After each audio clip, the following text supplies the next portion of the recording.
So what's the bear case? What's the negative case for house prices in Ontario? It's hard for me to do all the other provinces because there's so much differences between the provinces, but it's easy to do Ontario, or easier to do Ontario, because there's some really clear-cut issues that are obvious to everybody. So I mean, I could make a case that Alberta go down if energy prices keep dropping and a bunch of other things, but I've read a report on the actual pure bear case for Ontario house prices. The analysis of if these factors come together, and they're not tinfoil hat craziness, okay? They're not, well, if the asteroid hits, no, not that, okay? It's about, it's lining up a group of past possible bad outcomes and saying if they all happen, what happens to Ontario house prices? That's a pretty detailed analysis. So the essence of it is that Ontario house prices have, on average is the key word, have fallen 25% since the peak in March 2022. Now, first of all, everybody says, "Well, not my house. My house is still doing really good." That's just a cognitive bias we all have. But you may be right, because it's extremely region and neighborhood focused. There's some locations that have only gone down, like neighborhoods have only gone down 5 or 8%. Okay, very little, and some neighborhoods have gone down 45%. Okay, but the fascinating thing about this analysis is by analyzing the various possible movements that could occur in a reasonable way, and thinking if they all happen together, what would be the outcome? So let's run it down. Okay.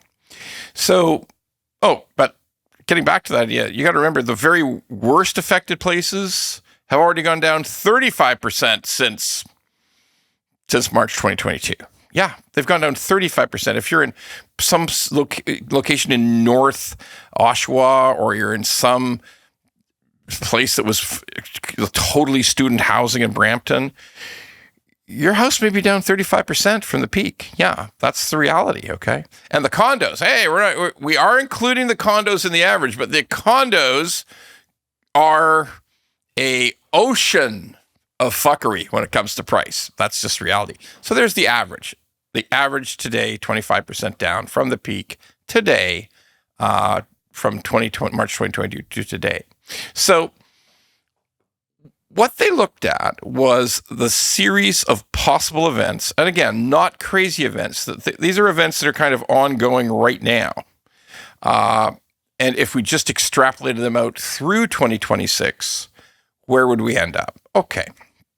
So first of all, you start with no trade agreement with the U.S. Now, we don't have any trade agreement now, so no trade agreement is a legitimate possibility. But the study assumes no trade agreement is achieved with the United States. Again, there's a reasonable chance there could be one. We don't know what it would look like, but there's a chance we could have one. Absolutely, probably 50-50. But no trade agreement is the assumption. Okay. Next assumption, unemployment rate for the whole province goes over 10% at some point in 2026, like whether that's May or June or April or just September of 2026, the entire province goes over 10%.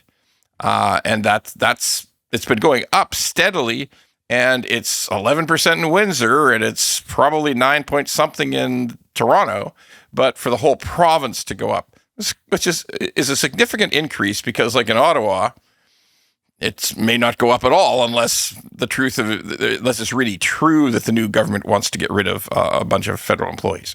But that's assuming a 10% unemployment rate, 10% and above, in all of Ontario in 2026. Okay. It does assume that the Bank of Canada will drop rates. Like, it assumes 75 basis point cuts, like 25 basis points this year, another 50 basis points next year, and then stopping. But it does assume that fixed rates won't just continue down in lockstep with the Bank of Canada reductions.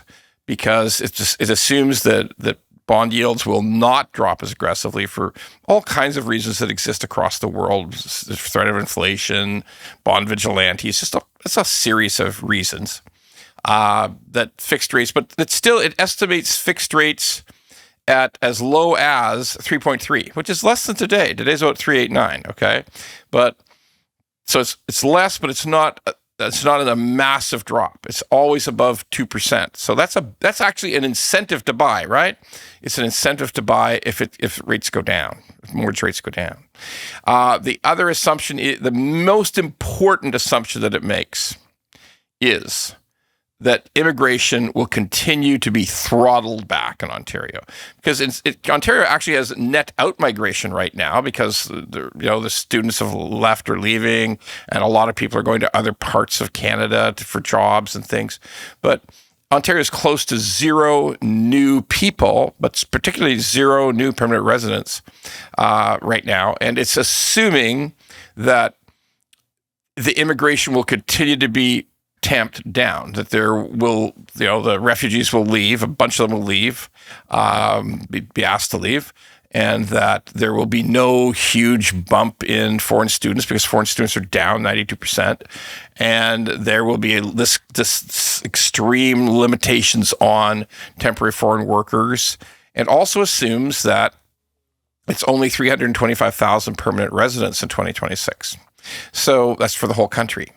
So obviously that's only a share of Ontario's share. That's probably about 125,000. Okay, maybe 150.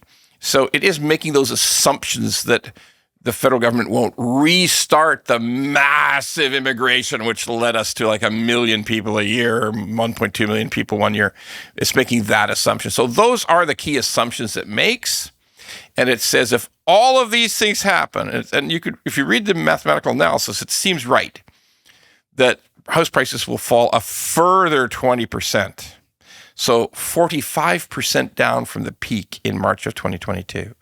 The math made sense, but for all of those different things to happen, that's only a balance of probability of the probability of that is only 20 out of 100. So it's a minority chance. But, 1 in 5, that's real. So 20% down, 45% from peak. Hey, that's great news for new first-time home buyers. Great news for home buyers, but pretty serious for everybody else. Pretty serious for lenders. Yeah, serious.